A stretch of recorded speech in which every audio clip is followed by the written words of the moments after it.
वक्रतुंड महाकाय सूर्यकोटि समप्रभ निर्विघ्नं कुरु मे देव सर्वकार्येषु सर्वदा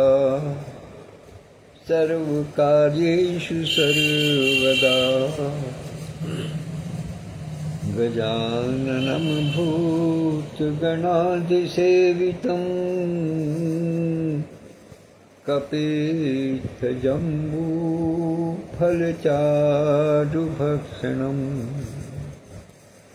उमासुतं शोकविनाशकारकम्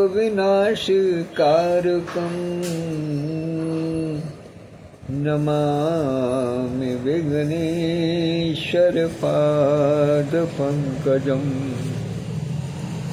नमामि विघ्नेश्वरपादपङ्कजम्। विघ्नहर्ता गौराशंकर के पुत्र श्री गणेश जी के चरणों में सादर नमन वंदन करता हूँ। भैया जी आज के ये संत में आप सभी का स्वागत करता हूँ। कुछ अपनी बात, कुछ अपनों की बात, कुछ मन की बात, कुछ तन की बात, यही सब विषय रहते हैं मेरे वाचन के अक्सर। आदरणीय डॉक्टर इंदिरा गुप्ता यथार्थ दीदी उपस्थित हो गई हैं, उनकी उपस्थिति को सादर प्रणाम करता हूं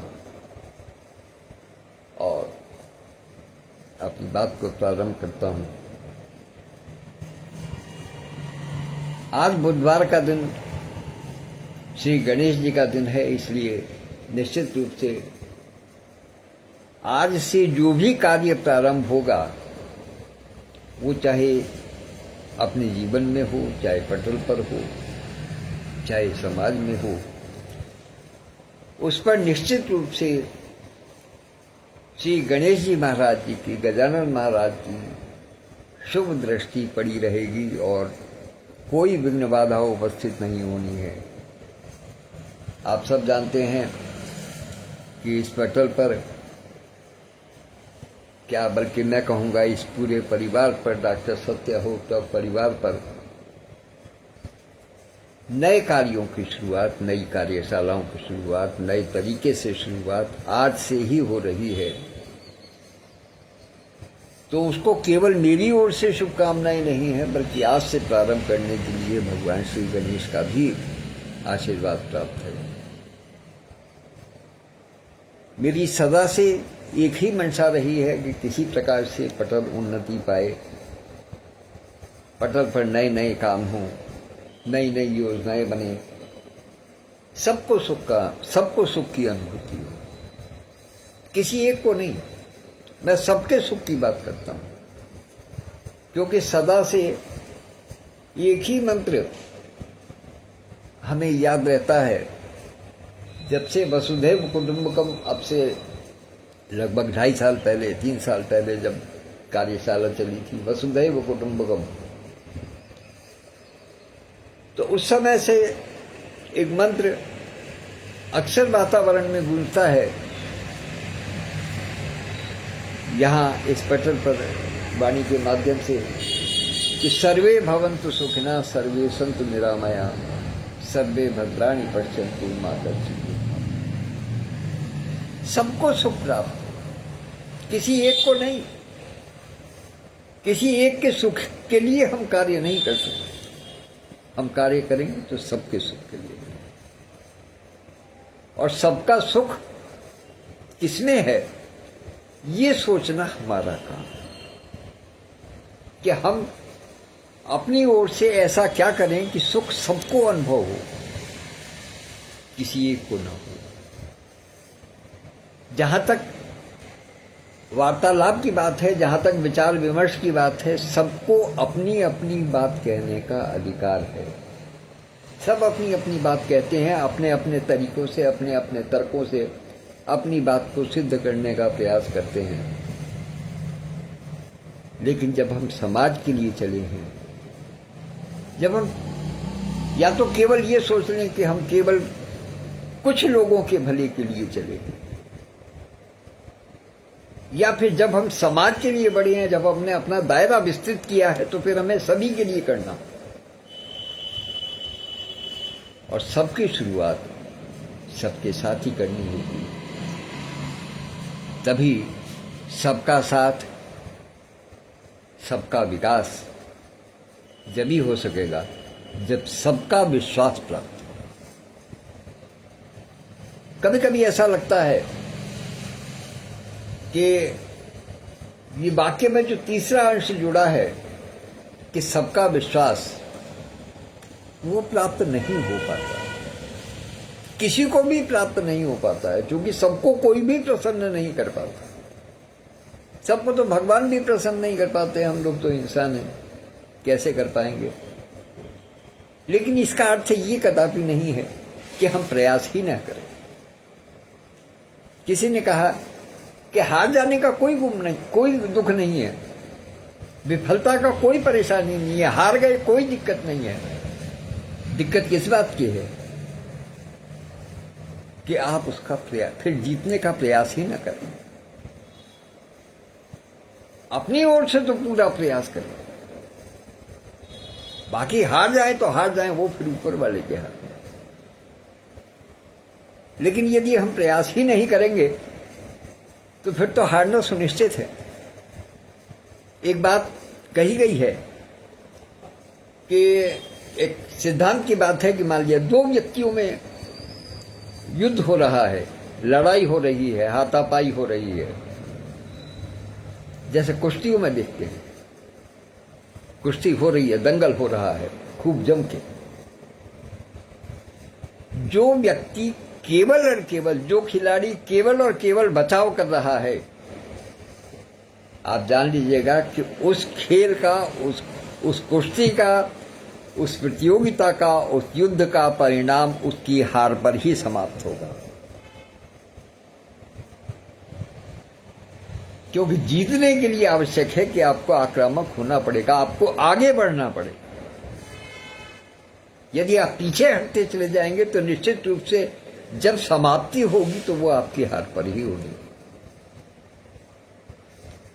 इसलिए हमेशा आगे बढ़ करके कार्य करें, पीछे हटने का प्रयास करें। यदि पीछे हटेंगे तो फिर बहुत दिक्कत है। मानसिक रूप से भी तनाव बढ़ेगा, शारीरिक रूप से भी तनाव बढ़ेगा, आर्थिक रूप से भी तनाव बढ़ेगा, और सामाजिक रूप से भी तनाव बढ़ेगा। हम कुछ सोचने समझने की स्थिति में नहीं रह जाएंगे जब हम लगातार पीछे हटते चले जाएंगे, क्योंकि आंख हमारे आगे है, पीछे नहीं है। पीछे हटते हटते हम गड्ढे में भी गिर सकते हैं। इसलिए प्रयास करें कि परिस्थितियों को आगे की ओर अधिक से अधिक समावेशी प्रस्ताव रखें, जो अधिक से अधिक लोगों तक पहुंचे। जहां तक रही बात कुछ लोगों की ये कहने की कि हमें प्रतिक्रिया नहीं मिलती, तो मित्रों एक बात बिल्कुल स्पष्ट रूप से कहता हूं कि प्रतिक्रिया मिलना न मिलना सुनने वाले की मनोदशा पर निर्भर करता है। प्रतिक्रिया न मिलने के दो कारण हो सकते हैं, केवल एक ही कारण नहीं है, दो कारण हो सकते हैं। पहला कारण तो ये कि उसने ध्यान से सुना ही नहीं,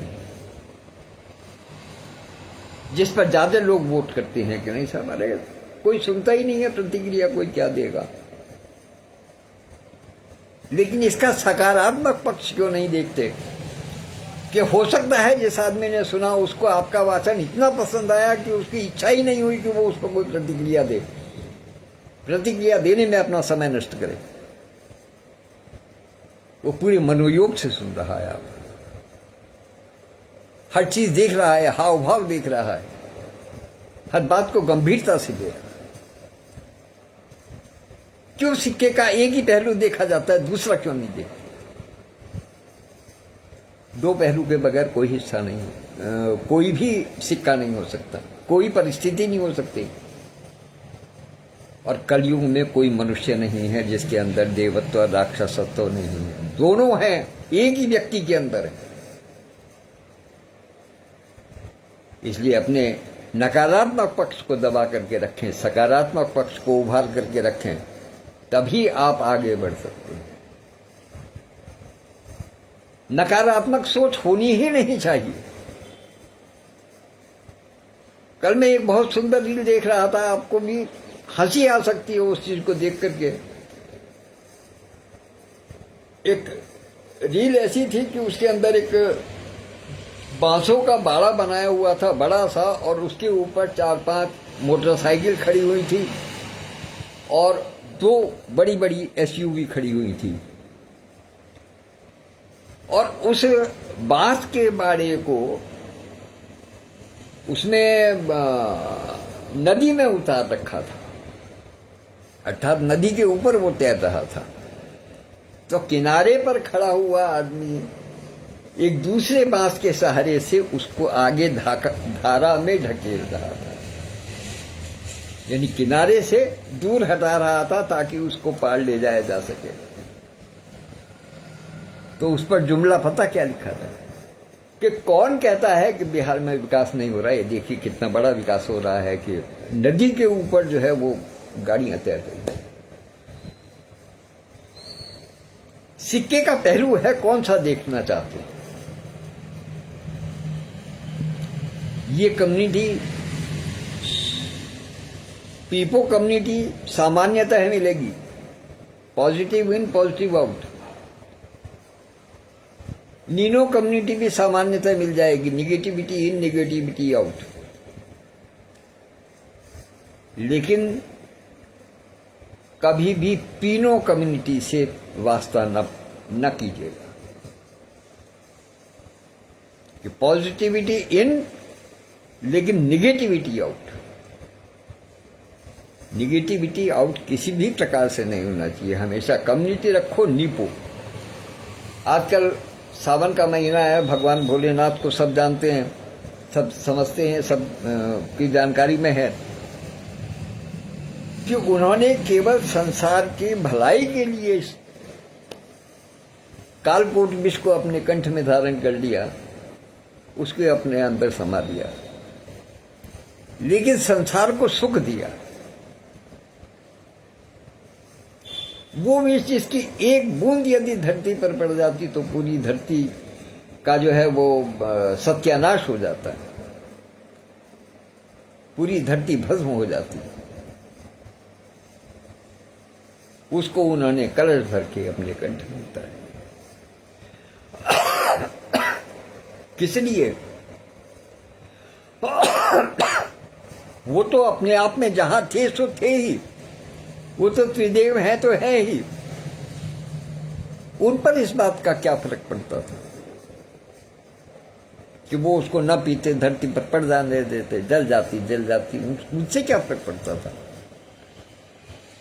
उनके रहने के लिए तो अपना जो है वो अपना स्थान था ही देवलोक में,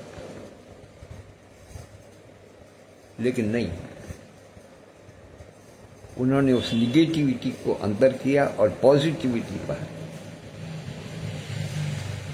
संसार के सुख के लिए अपना सारा सुख चैन त्याग दिया। तो नीपो कम्युनिटी के सदस्य बने। और नीपो कम्युनिटी के सदस्य जब ही बन सकते हैं जबकि निगेटिविटी आ रही है तो उसको अंडर द कारपेट रखें और कारपेट के ऊपर केवल सुखद बात रखें, पॉजिटिविटी रखें। ईश्वर ने, जानते हैं, मनुष्य की संरचना किस प्रकार से की है। आज आपको एक विशिष्ट सिद्धांत देने का प्रयास कर रहा हूँ। मनुष्य की संरचना किस प्रकार से हुई है। पैर की तलुए आपके शरीर का जो सबसे निचला भाग है, वो हर प्रकार की परेशानी झेलता है। धरती के ऊपर के कांटे भी झेलता है, उसके कंकर पत्थर भी झेलता है, ऊंचा नीचा स्थान भी झेलता है। यदि मखमली घास को वो अपने उसे महसूस कर सकता है तो वो कांटे भी महसूस करता है। लेकिन वो अपने आप में ठीक है, वो नीचे है। लेकिन मनुष्य को मुख, चेहरा ईश्वर ने ऊपर दिया है। इसलिए क्योंकि पैर को कोई नहीं देखता, देखेगा मनुष्य के चेहरे को, कि वो उसके मस्तिष्क में, चेहरे में ही सब कुछ है। देख लीजिएगा, जो भी भावाभिव्यक्ति है वो सारी चेहरे के अंदर है। मस्तिष्क ऊपर है, सोचने का काम, छानने का काम कि कौन सी चीज अच्छी है, कौन सी चीज बुरी है, क्या करना चाहिए, क्या नहीं करना चाहिए। आंख दी है चेहरे पर कि हमें क्या देखना है, क्या नहीं देखना है।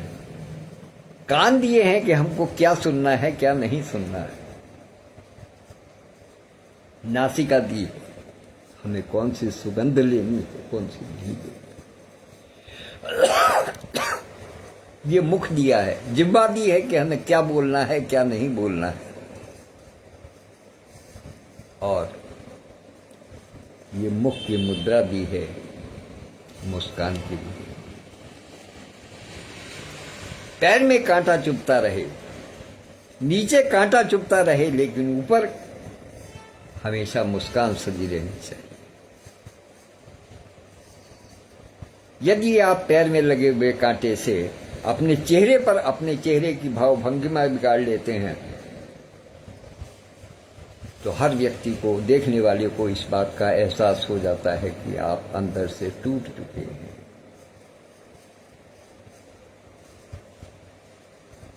क्या आप चाहते हैं कि कोई समाज ये जाने कि आप अंदर से टूट चुके हैं? इसलिए चेहरे पर हमेशा मुस्कान बना रहे। इसीलिए किसी और चीज की बुक नहीं है। सोशल मीडिया में आइए, किसी और चीज की बुक नहीं है। बुक है तो केवल फेस की है, क्योंकि इस फेस पर ही सब कुछ है जो आप दिखा सकते हैं या जिसको लोग बाग देखना पसंद करते हैं।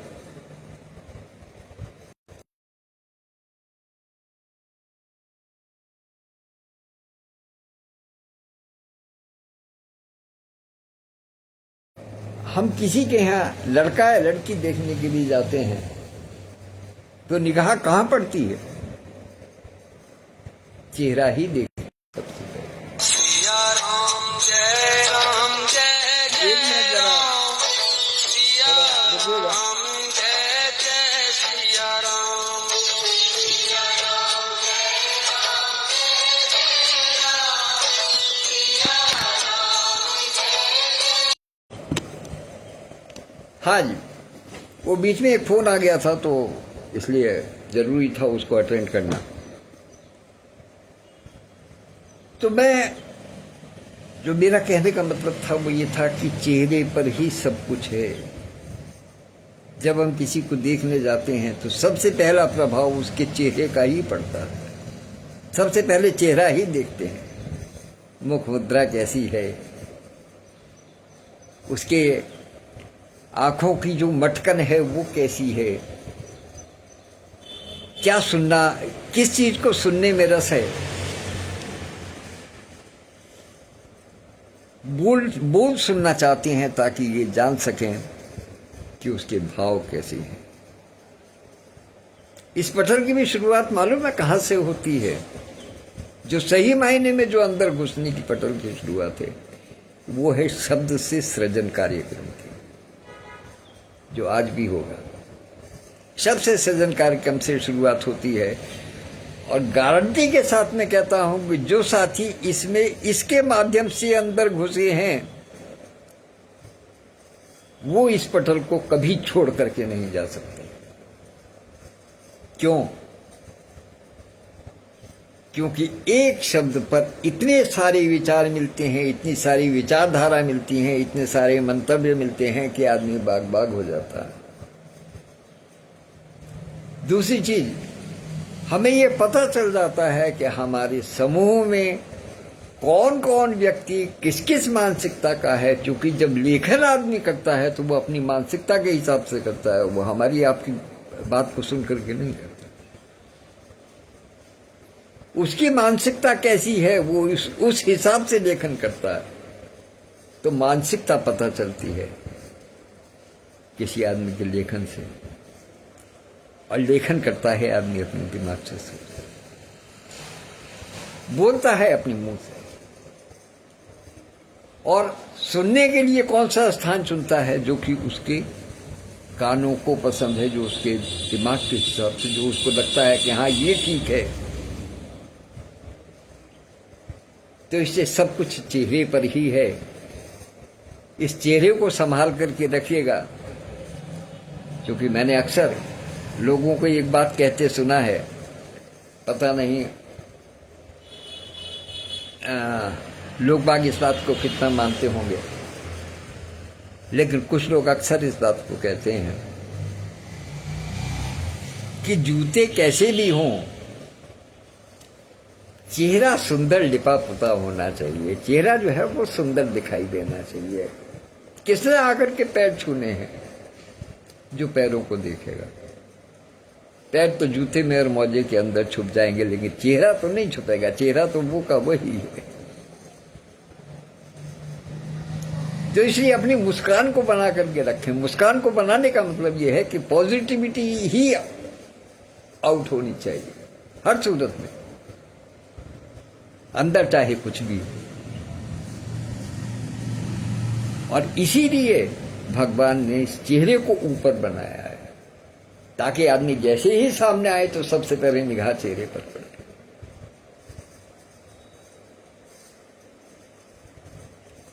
मोर के बारे में आप जानते होंगे कि मोर कब रोता है? जब वो देखता है कि मैं कितना सुंदर हूं, लेकिन जैसे ही निगाह उसकी अपने पैरों पर जाती है तो वो स्थिति में हमेशा सबसे पहले जो वो जाती है, निगाह जाती है, वो आउटलेट पे जाती है। गोदाम में कोई आदमी नहीं जाता, पहले शोरूम को देखता है। तो इसलिए इस शोरूम को सजा करके रखिएगा, हमेशा पॉजिटिविटी बना करके रखिएगा अपने अंदर। और मैं बहुत बहुत बधाई देता हूं और साधुवाद देता हूं जो नई जो वो चली है, नया जो प्रचलन हुआ है कार्यशालाओं के लिए, बहुत अच्छा है। 5 लोग कार्यशाला में वाचन करेंगे, 5 लोग उसकी समीक्षा करेंगे। अब ये हो गया कि शेष सब अब देखते हैं या नहीं देखते हैं, इसके बारे में कोई वो नहीं है। क्योंकि आवाहन तो हम कर सकते हैं, लेकिन जब निर्दिष्ट कर दिया कि 5 लोगों को उस पर बात करना, तो मैं समझता हूं कि उतनी ज्यादा गंभीरता से सुनना संशय का विषय है। मैं नहीं कहता कि नहीं सुनेंगे, लेकिन वो एक संशय का विषय है, क्योंकि उस पर आपको फिर कुछ करना नहीं है, कोई प्रतिक्रिया देनी ही नहीं है, कोई समीक्षा नहीं करनी उसके विषय में कोई बात नहीं करनी। तो इसलिए ये एक संशय का विषय है। और ये मुझे थोड़ा सा कहना चाहिए कि अटपटा सा लगा। ये तो नहीं कह सकता कि बिल्कुल गलत है, गलत तो कुछ नहीं होता इस संसार में। इस संसार में गलत यदि कोई है तो आदमी स्वयं है, कोई भी दूसरा आदमी गलत नहीं होता। गलत अगर है कोई तो मैं हूं, बाकी सब सही है। ये मान करके जब चलेंगे तो कहीं किसी प्रकार का कोई मतभेद नहीं है, कोई मनभेद नहीं है। हमेशा कम्युनिटी में पॉजिटिविटी ही आउट रहेगी, निगेटिविटी आउट नहीं। आइए अब एक दो वाक्य, अभी जो आज की जो एक कार्यशाला है जो कवि के साथ कॉफी पर, क्या वो 25-20 पर जो चली है, उल्टी सी मेरी निगाह पड़ी है कि ऐसा दोस्त जिसके साथ में आप सिल्वर जुबली मना रहे हैं या मनी है आपकी सिल्वर जुबली, या आप मनाना चाहते हैं, मुझे पूरी तरीके से उसका वो भी ध्यान नहीं है। तो इस विषय में मैं आपसे कहना चाहता हूं, निश्चित रूप से बिल्कुल खुले मन से, और आप इस चीज को ध्यान दीजिएगा कि ऐसा दोस्त कौन है आपका।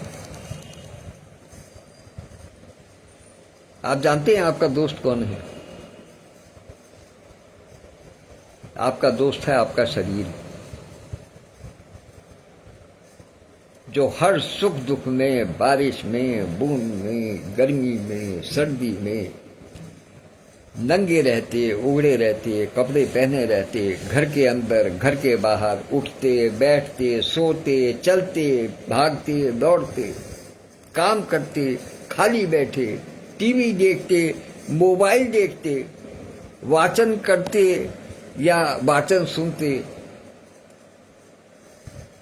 जो हर समय आपका साथ देता है, दोस्त वही होता है। और हर परिस्थिति में साथ देता है, हर परिस्थिति में आपके साथ खड़ा हुआ है। वो कौन है? वो दोस्त कोई, बुरा मत मानिएगा, वो दोस्त कोई बाहरी दोस्त नहीं है, वो दोस्त ये शरीर है।